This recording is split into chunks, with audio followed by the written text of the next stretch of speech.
right, good afternoon and welcome back to the KYCA PM show. Am I good enough there? Nope. Nothing from you know what? I'm down just, I can see it coming in just a little bit. No, Ask Scott. Nope. no. All right. It's one of those days when we have radio that has a problem. Do we have, hold on a second. Let me test another thing here. Test 1, 2. How's that? Are we coming through okay? There we go. I'll tell you what. I'm going to take this microphone and switch it out. Okay, folks, that is what live radio is all about here on these high-tech innovations at KYCA. All right, thanks for joining us. Jason Zinzilieta sitting in on the KYCA PM show. And 928-541-1016. In radio something, I tell you. That's great. Folks, we are very happy to have Brad Fain in studio today. Wants to talk about we wanted to give you a little time, Brad, before we got, to this point. After the Legado fire, I wanted to talk to you about what was going on out in Prescott Valley and also just kind of talk about the entire Prescott Valley experience and what's been going on out there for the past few years. Since your family seems to be the big movers and shakers out there, we wanted to get your opinion on what's happening and what's been going on out there. So thanks for coming into the studio. We certainly appreciate it. Oh, well, I appreciate the invite. I'm happy to be here, and it's a major event that occurred in our community to everybody, not just our family and us, but so I'm happy to share what I know and share what I can share and see where we're going in the future. Okay, so today, 928-541-1016, that is our phone number for anybody who wants to call in and has a question for Brad or for myself. I don't know why they'd want to talk to me. Very quickly, let's promo next Monday's PM show. We have Prescott Valley Police Chief Bob Tyser is going to be in the house. And he's going to be talking to us about the investigation that's going on. And keep your fingers crossed. Who knows? I would very much love for him to talk about an arrest. But so would I. What a great individual. You're going to love talking to him. Chief Tyser and his entire team have been amazing, the way they've conducted themselves through this investigation. So kudos to them and their openness to work with others. The ATF came in and supported. Yep. The sheriff supported. I mean, it's been a good process to watch and for them just to look out for what's in the best interest of the community, and that's to find this individual. All right. So the Chief Tyser next Monday at 4 o'clock. And also I can't help but to say 1 week from now, mark it on your calendars. And don't forget, when the time comes, get out the score sheets. It's time for the panel of all knowledge, the Mulligan Group, all the former Prescott City Council people who wanted to be on the air. And as one council person said, the naysayers out there.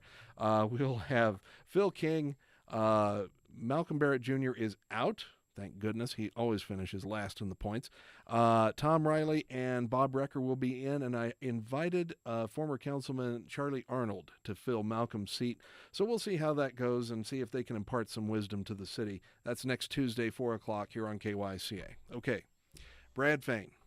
Yes, sir. Thanks for coming in. It's been my a pleasure. while. Yeah, it has been a while. I forgot that you were in my class at Prescott. Yeah. Class of 88. Class of 88. It's been a few days. Best class ever. Best class ever. Absolutely. Okay. That was the peak of the graduating classes right there in 1988. I think so. Why did they continue on after that? The best had been there. So, okay. I'm sorry. 928-541-1016. The Legado fire. I know this was one of the bigger projects that you people were working on, the Fain Signature Group, correct? Mm-hmm. And tell me about what happened that morning, because it was basically the morning after Easter, if I remember correctly. Yes, it was. Monday morning. So you're right. It's the largest endeavor we've ever taken on as a family and as a business, as a single project. Mm-hmm. We've been involved in, we've been a land bank for Granville, but it's not a lot of capital for us. It's supporting really Universal Homes and Joe Contadino and their efforts, and that's really how we've done a lot. We've been in other apartment projects, but none that were this magnitude, size, right. Scale, scope, mm-hmm. And also the features. It was our first attempt to bring to Prescott Valley a flair of urban living, mm-hmm. but still respect the country and the open space. And part of that's a balance about having some density so that you can enjoy the open space. And so Legado was our first attempt to kind of bring that together, had a parking structure to keep that urban feel and allow people to live up in a sense. And it's not for everybody. And I think where people get confused on projects like Legado, they're like, well, I wouldn't want to live there. It's like, that's okay. there's going to be 329 families that want to live there. Not all 50,000 people need to live there. Right. And but it had some retail opportunities on the ground floor. It had a restaurant. Barry Barb was going to do the restaurant on the top, and we're so excited that he wants to do that. And as we get into the conversation later, he still wants to go forward. So I mean, we're excited about the commitment he's made to the project and really to the community of Prescott Valley. It says a lot that a guy with that kind of following and that kind of pedigree in the restaurant market up here in our market wants to do a project in our project. So we were really flattered that Barry wants to do his restaurant. So we're excited about that. Mm-hmm. So it was kind of a difficult day to have something like this happen. It was April 1st. Yeah. Fire broke out a little after 1 a.m. My phone started going off about 2:30. So I didn't get the first calls because when I go to bed, my phone goes to bed. Yep. Good move. Yep. And so I got a little later, so I didn't get out there till just about 5 a.m. And what I remember about going out is I live in Prescott, so I'm driving out to Prescott Valley, and as I got to Costco, I could see the glow. It's like, oh, this is big. I knew it was Legado because I was told, but when I could see the glow from Costco, I was like, this is not going to be very good. So I get out there, and by the time I get out there, all four sides are burning. And I walk up to the fire chief and just started chatting with him, and he's just like, yeah, this was, from the moment it started, it was pretty much gone. The first engine that arrived was like, this is a save. I think they call it something like a dump and save. Right. So dump water on Legado to save Homestead, to save our office building, to save the other structures around town. And all I'd have to say is we're so fortunate as a community that it was rainy and snowy all weekend, because those embers were going, I heard 2+ miles, 2.5+ miles, and they were big embers. Yeah. I mean, it could have lit up all of Prescott Valley. It could have bled into the county, and who knows, come with the wind blowing, it would have headed towards Prescott. Yeah. It could have been just so devastating for a community. So just grateful that we had the moisture we had. And in fact, that Sunday morning, my wife and I it was such a fresh snow, we went on a hike. We're like, let's take the dogs. We're going hiking in the snow. And so we were out in the snow enjoying it, but it's like, thank goodness for it at the end. So, and if I recall, no injuries, no nothing. Firefighters got it done. And also, there was very little effect to the apartment complex next door. We had to evacuate a few people for about a day or two, and that was about it, correct? Yeah, that's my understanding. There was some heat damage to the units along Main Street. Mm-hmm. So I think some of the vinyl on the windows got exposed to the heat, and some of the windows cracked. They're dual pane windows, so one of the panes cracked. There was some doors damaged because the police were evacuating people, and if you didn't answer, they kicked down the door to make sure you weren't asleep and it was actually empty. So, well, sure. I heard that most people were back in, I think by Monday night. And then there was a few residents that moved in Tuesday because they had to repair the doors. Yep. And so they're still working through their repairs. And there was a little bit of roof damage because they dumped so much water on the roof of Homestead just to keep it cool and protect it. So, but overall, amazing job by the fire department. And I'll touch on something because I think it'll come up in our conversation about leadership. Mm-hmm. The fire department showed an amazing demonstration of leadership because they had been putting this plan together for years. And I talk to Chief Freitag all the time. Sure. And when he hires new chiefs or key people in his organization, he has an interview process where his team will interview him. He'll bring in Prescott Fire, and maybe the chief of Prescott Fire will interview, and then he'll bring in community members, and that's where I get to come in. And everybody's interviewing these people, and then he comes and talks to us. What do you think? What do you think? Do you think they'll be good? Do you think they'll be good to work with? As a small business in Prescott Valley, you're going to have to work with them. What do you guys think? And so we give them our perspective. Right. And what I also got to learn is the network that he was putting together over the years. So he was partnering with Prescott. And CAFMA merged with what used to be two fire districts with Chino Valley, and now it's CAFMA, the combined organization. Right. So we got coverage out there, and you notice as if they get a call in Prescott Valley on a truck, a Prescott truck might move to make sure they're in a better spot for coverage. So they're coordinated all the time. But beyond that, he was coordinated statewide. And so when this fire broke out, he was able to make a call, and all of a sudden resources from Cottonwood, Camp Verde, Sedona, Flagstaff were coming in, and I think he said there was like I might get the number wrong, so forgive me, but maybe 9 trucks out of Phoenix were ready to come up. Wow. And not necessarily fight the fire. They were coming in to support the other calls. Sure. Because all of Prescott and all of Prescott Valley was on the fire. Every piece of equipment, they said, was here. And then I think Flagstaff had an extra ladder, and maybe somewhere in the Verde Valley they had a ladder, and they came and brought their ladder trucks. And so other than that, the other engines were there to protect the rest of the community for calls. And they said they had a lot of calls during the fire, and they would have had nobody to go help them. But that was, to me, that's leadership in action. Mm-hmm. And it allows us to be the small community we are and enjoy that life, and then act like a big community when we have a situation that warrants it. And unfortunately, it was Legado. Yeah. And he got to stress test his leadership. He got to stress test his plan. And it worked because, like you said, no injuries. Nope. No other structures got burned, and the community was safe. And, hats off to that demonstration of leadership. And that's continued on through the police and how they've conducted themselves. And immediately PVPD and CAFMA got together, and they just said, this is a big deal. So we need to call the ATF. And they made the call to the National Resource Center in Phoenix. And they put 23 agents on it. Wow. And they came in, and they were collaborative. They weren't like, we're taking over. They're like, we're here to support you. This is your scene.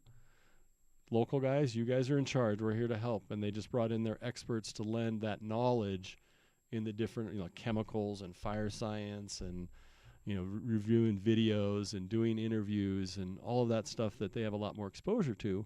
Mm-hmm. They brought those resources. So it's just great to see all of that on display.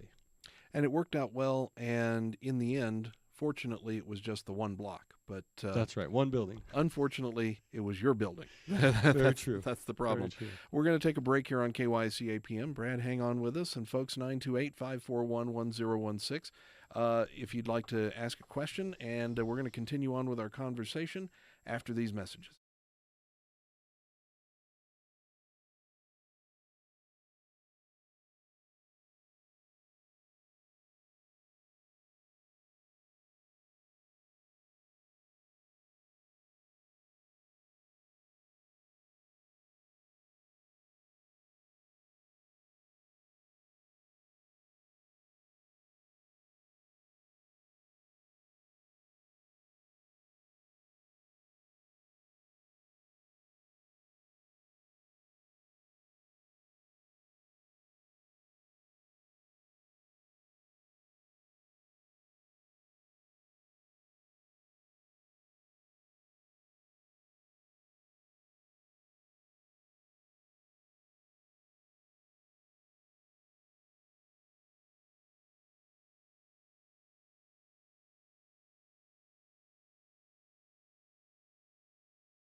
Okay, we're back here on the KYCA PM show. Thanks for joining us. Jason Zinzilieta sitting in with Brad Fain. Brad, thanks for coming in. Appreciate it. My pleasure. Okay, so let's talk about Legado very quickly. Unfortunately, a total loss. And we heard that there were temperatures upwards of 2,000 degrees in the middle of that fire. And, of course, that's where the concrete was, unfortunately, and that's going to have to come down too, correct? Yeah, I think that your estimates are about right. I've heard the same number, 2,000 degrees, and for an extended period of time.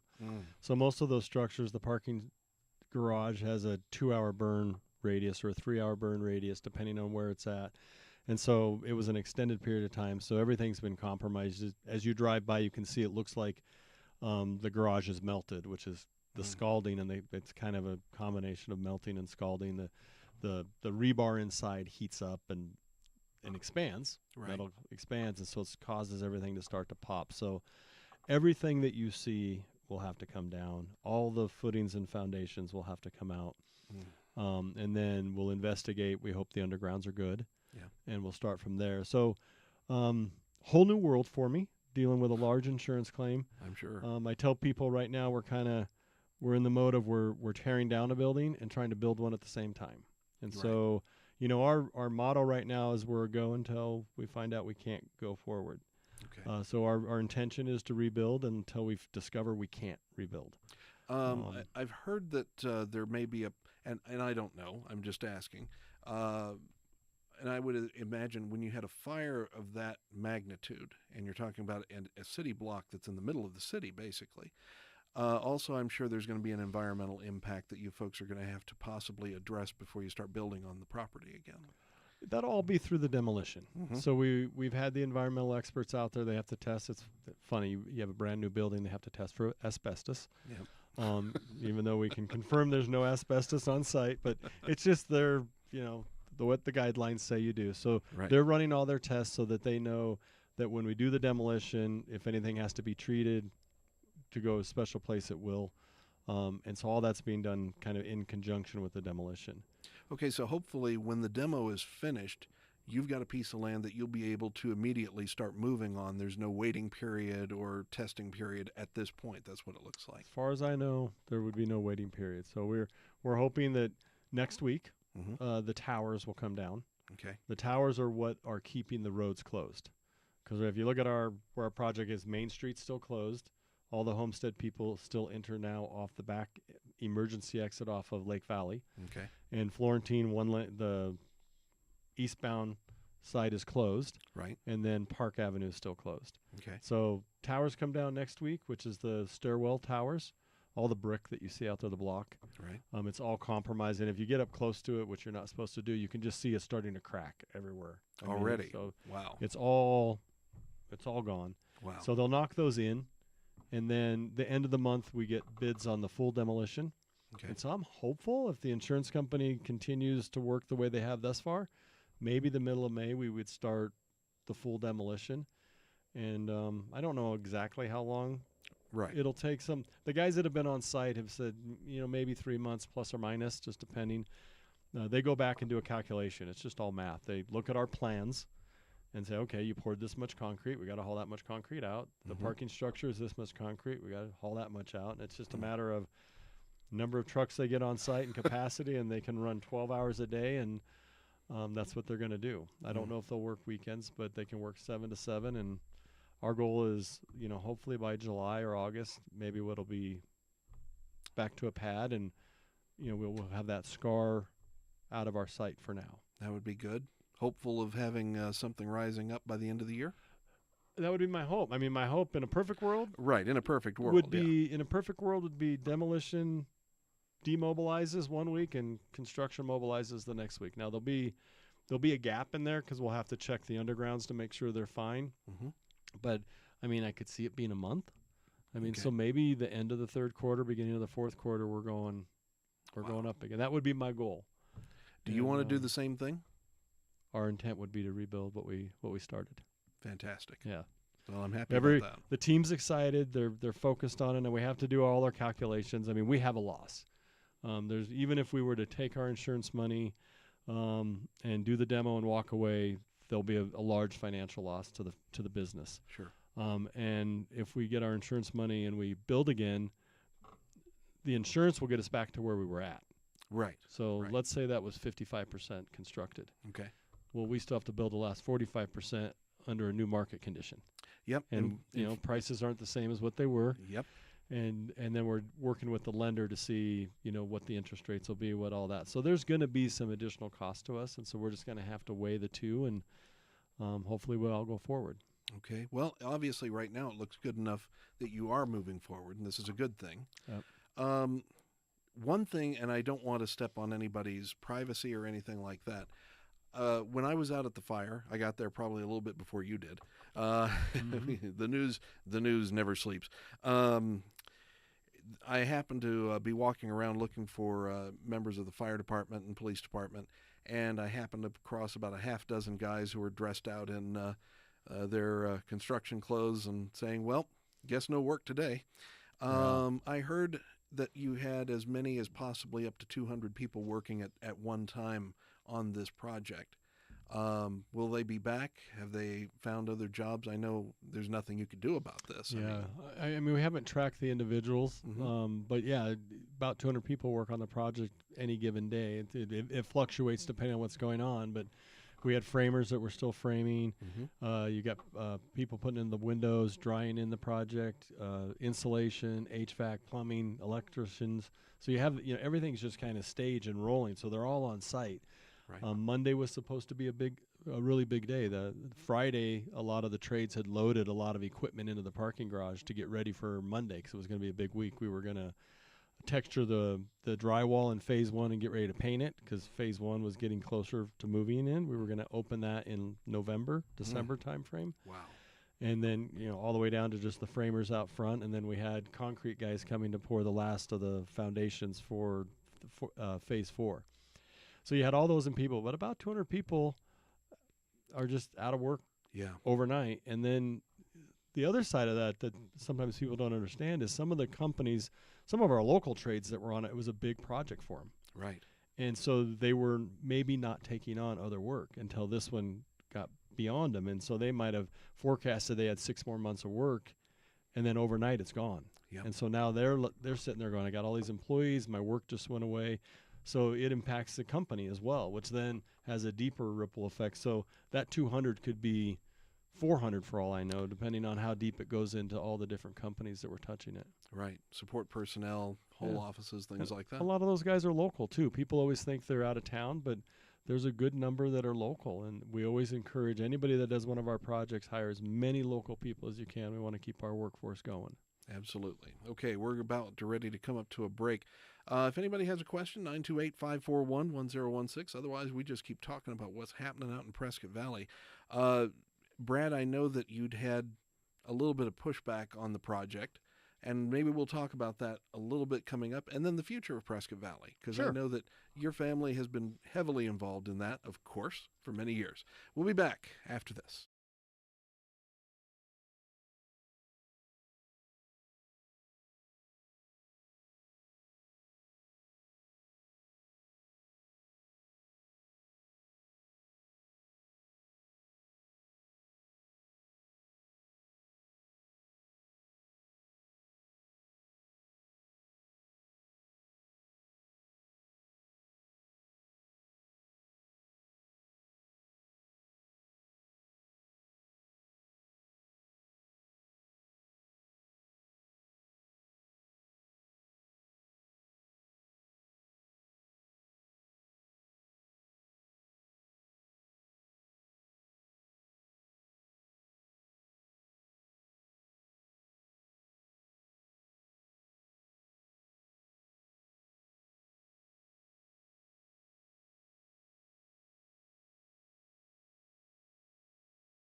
And we're back here on the KYCA PM show. And of course, you can join us on Facebook. And I forgot to start us on Facebook. Sorry about that. Okay.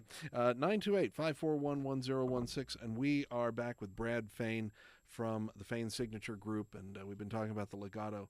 I'm glad to hear that this project is moving forward again, that you're thinking about a full rebuild of what you had planned originally.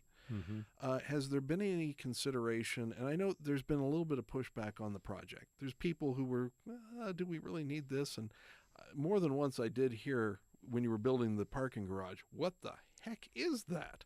But it's a new type of building, basically, as I understood it, something that I don't think anybody here in the area has tried. Maybe not even in Phoenix. I don't know. You have to tell us. Yeah, no, it's quite common in bigger areas. Phoenix are once you saw it and understood it, you'd spot them all over the place in Phoenix. And it's called a Texas wrap. Okay. And I was told that's because Texas was the first place they started doing them. But it's basically you put a parking garage in the middle, and then you build apartments all around it to hide the parking garage. But the parking garage is part of the structure of the apartments. And that kind of hides the parking structure so you don't see them.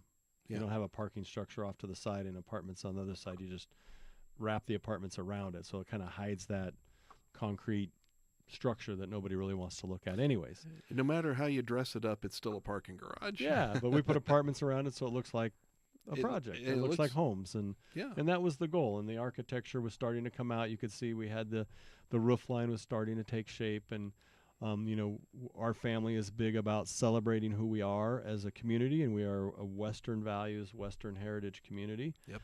The Wild West was here, and whether you were here when it was here, and we like to celebrate the ranching history that's rich in our community, all throughout the region, and so our architecture always takes on that flair, embracing that. But yes, there's always people that have a different opinion. Well, I mean, people move in and sometimes they say, well, you should have closed the gates when I got here. That happens. Well, you and I have been here, we were just talking about when we graduated from high school. I heard the same argument when I was in junior high and high school. They're like, close the doors. And my answer to that is, and it takes somebody who's been here a day or two, but if you and I look back since we graduated high school, which is 25 plus years approaching 30. 35. Closing on 35. Oh, that's right, 35 years. Yeah. So if you look back 35 years, if you only look back 25 years, are we a better place today than we were then? Yeah. And some people say, well, it depends on how you measure it. Well, I know there's more medical facilities here than when we were in high school. There's a heart center here that we didn't have. There's a cancer center here that we didn't have. Yep. There's a women's breast center here that we didn't have.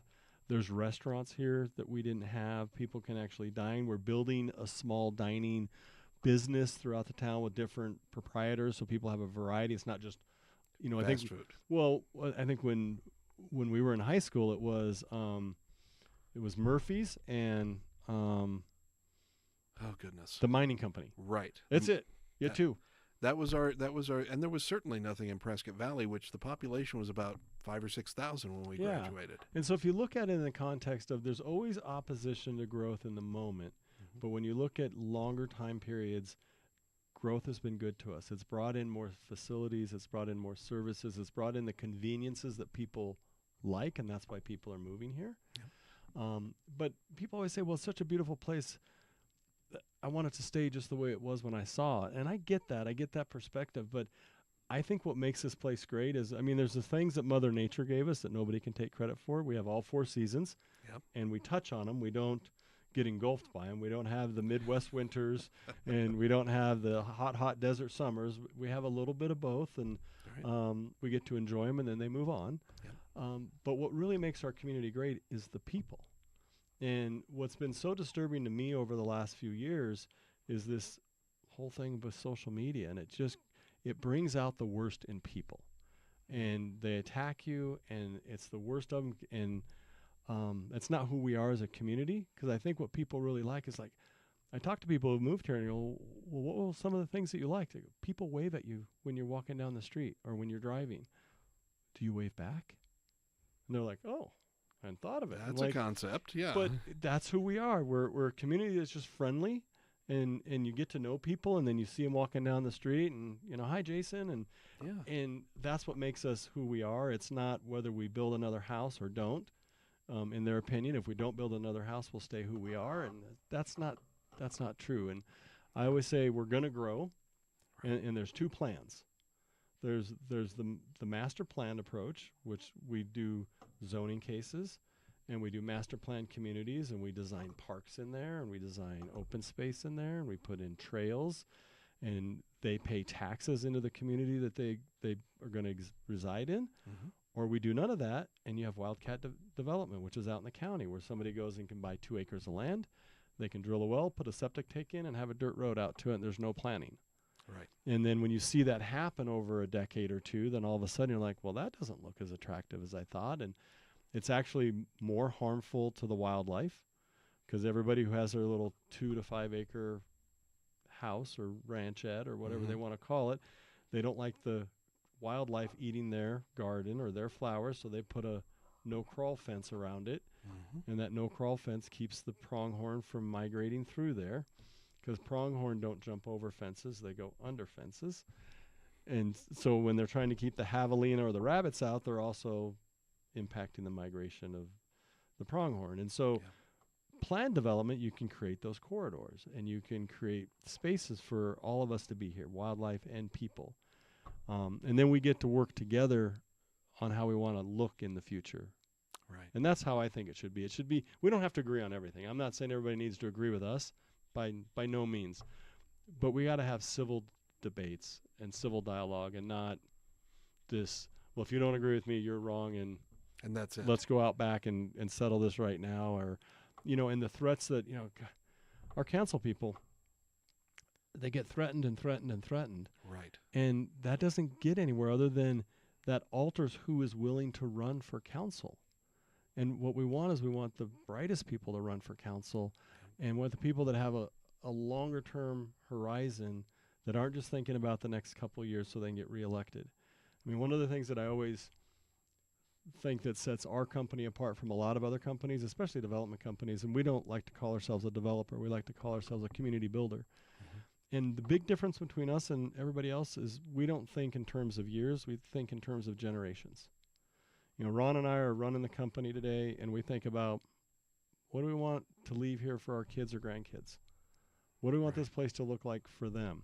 This decision we're going to make, is it good for us, and is it good for the next generation? And sometimes we make decisions today that aren't the greatest for us, but they'll be good for the next generation. And it's that horizon of thinking that's different, that really, I think, is an opportunity that we need to get this community back to. I think we had it for a long time. When Prescott Valley was growing up, you had some, we had some leaders in both in the public and the private sector, and it's not us. It's not Fain Signature Group. Yeah. Prescott Valley is great because of the people that have invested there. You live in Prescott Valley. You're a part of making Prescott Valley great because you invest there. And you live in the community, and people have brought their businesses there, and they invest, and they hire, employ people, and that's what makes Prescott Valley great. It's the people, and it's not any one company or any one person. It's the community that comes together, and it's the same for Prescott, and it's the same for Chino Valley. It's the people, and we just need to get everybody kind of back to this more civil dialogue, and just being neighborly. Like, we're going to see each other. I mean, Ron and I are always like, we want our projects to be great, because we're not leaving, and we want to be able to go out to dinner and be proud of what we build. Exactly. And we're not leaving and going to another community and not having to worry about it. Gotcha. Well, I hate to break off this, but we're going to have to take a break here on KYCA. Brad, thank you very much. And Betty, you hang on. I know you've got a question or two, so we'll come back to that when we come back after the break on KYCA.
And we're back here on the KYCA PM show. Folks, you can check out the Facebook page now. I got that going finally.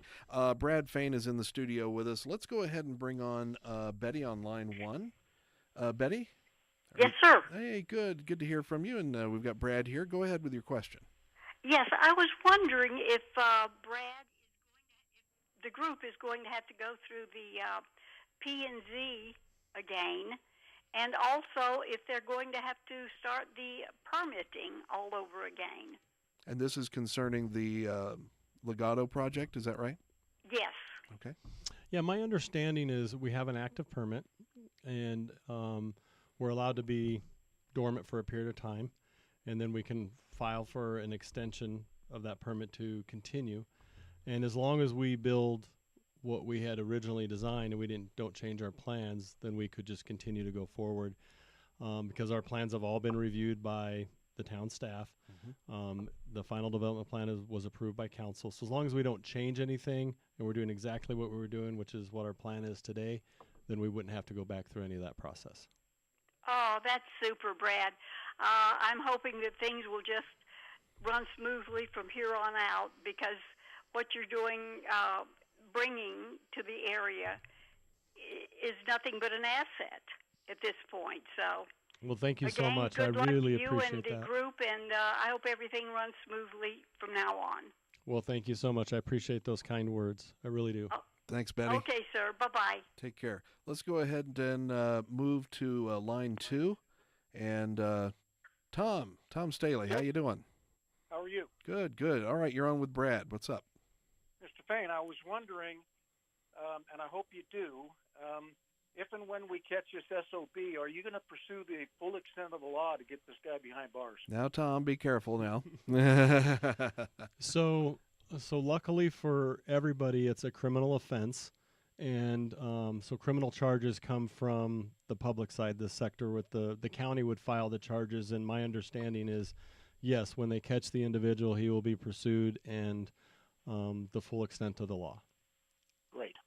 There you go. Good to hear. We're behind that, support that, and everything. But I know that PVPD and all the resources have been collaborating with the county on what the next steps would be. Yeah, well, we just can't allow this to happen. Obviously, it's tragic, and one of the ways to stop it from happening again is have consequences to people's actions. I agree with that very much. I appreciate that. Yes, sir. Thank you. Thank you. Thanks, Tom. Appreciate your call. Bye. All right.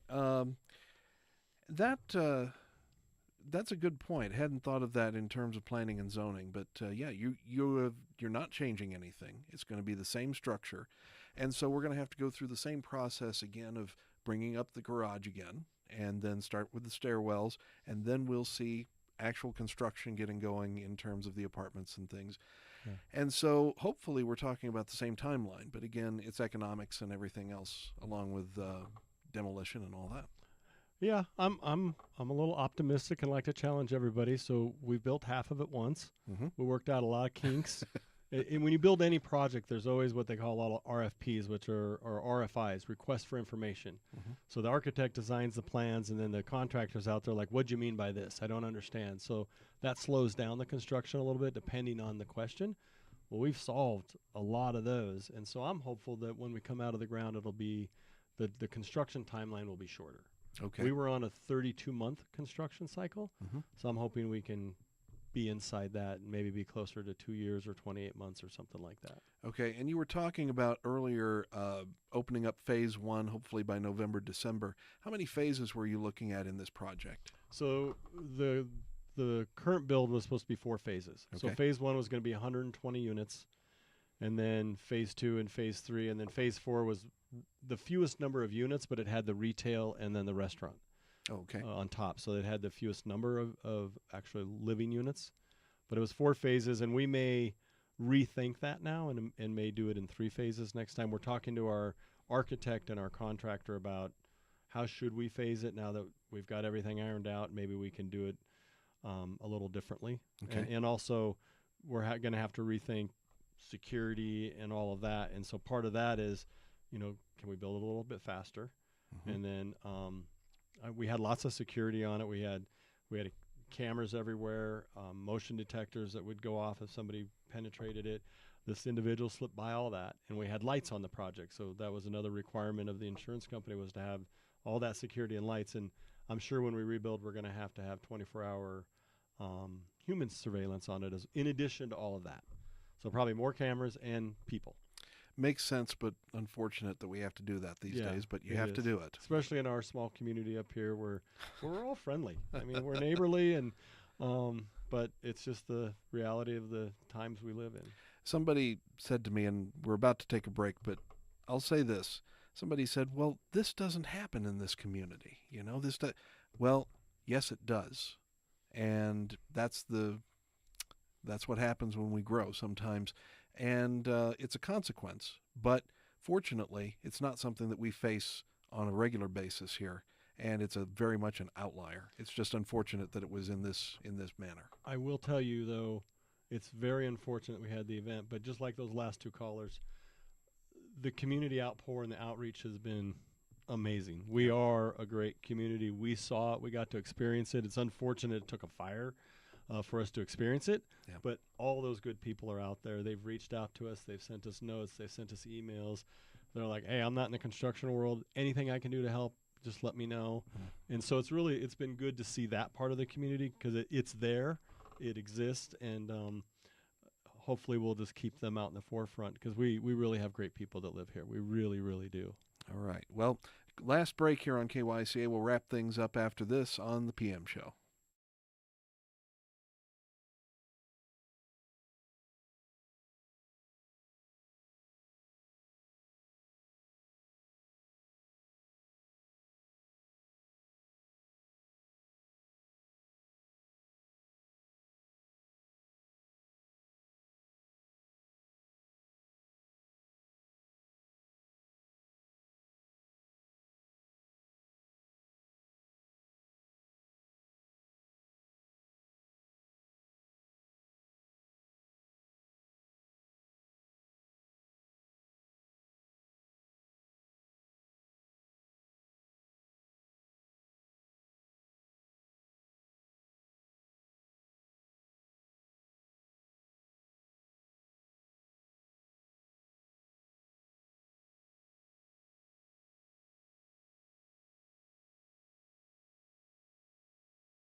Okay, we're back here on the KYCA PM show, wrapping things up. Brad Fain, thank you so much for coming in. We certainly appreciate pleasure. it.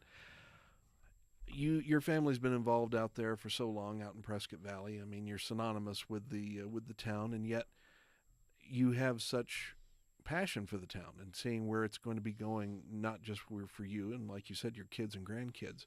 Where would you like to see the town going in the near future and in the far future? What would you like to see?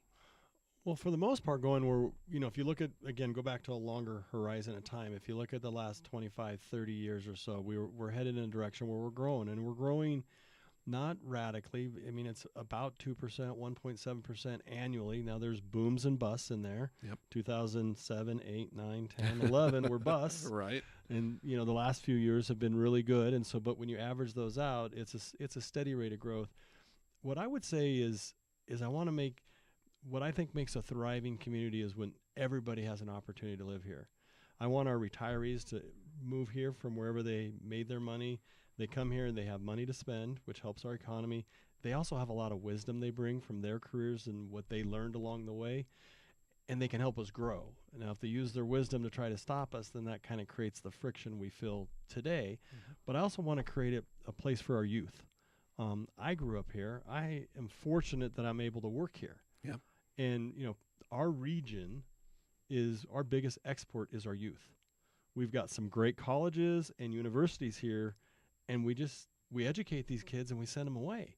Yeah. And so where I'd like to see the communities going as a whole is attracting those jobs, bringing those jobs here, good paying, living wage jobs.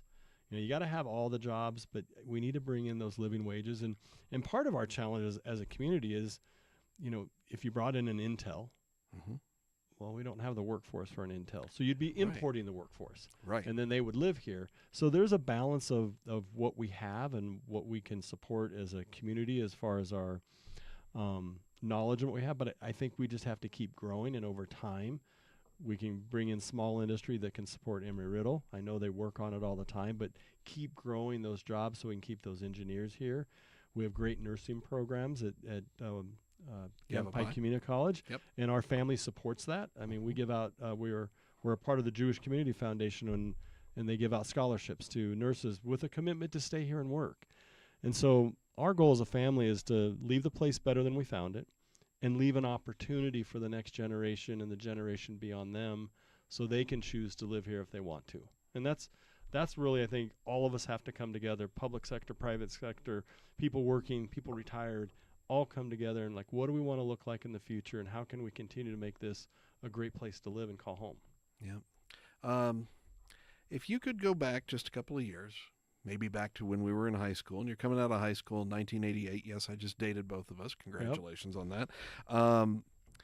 Is there anything that didn't happen that you would have liked to have seen happen possibly? It doesn't matter where, Prescott Valley. Is there an opportunity that you think we might have missed along the way somewhere that might have benefited us? I don't know. I mean, I think we grew the way we were supposed to. I think we did all right. I think for the most part we did. There's probably some jobs we left on the table because I think as a region we didn't work well together over that period of time. Communities, it happens down in Phoenix, Tempe, Scottsdale. They're going to fight too because they want they want Intel in their community, or they want this employer in their community, and we have the same dynamics up here. Sure. But if we were all to step back and just say, look, if an employer comes here and plants their flag in Prescott or Prescott Valley or Chino, wherever they plant it, they're going to impact all the communities because their employees are going to live in all the communities. And we got to have that mindset that we are one market. Yeah. There's only going to be one REI in our market. It That's happens to sit in Prescott on the reservation, but that's it. Prescott Valley's not going to get an REI, not in our lifetime. Right. Because we're just not big enough. And people have to realize that we have to celebrate those victories, because I'm happy to drive to REI because I'm a big hiker and I love to do that. So I'm just happy I don't have to go to Phoenix. And that's kind of what we were talking about earlier. Yeah. 25 years ago, you had to go to Phoenix for everything. I remember when I was in high school, we would drive, it was then Price Club. Right. And then became Costco. But that was like maybe once a month you'd go down there and do your big purchase and bring all the stuff home. But now we can go to Costco every week if we want, or every day because we got one in our community. And that's growth. And so life gets better, and if we work together, we can all design this thing together. Yep. Okay, Brad, that's about it. I want to thank you for your time. You're very welcome. And best of luck to all of you at Fain Signature Group in Prescott Valley. And let's see Legado rise from the ashes, and we're going to have a heck of a time at the restaurant when it opens. All right, we'll do that. And maybe we'll come back on and talk about it when it's coming out of the ground. We're looking forward to it, and I hope it's very soon. So everybody out there, thanks for joining us on KYCA PM. Thanks, Brad, for coming in. We look forward to talking to you again soon. My pleasure. And to the rest of you, enjoy the beautiful days that we have here in Prescott. It is a gorgeous time of year. It's not 100 degrees. That's a good thing.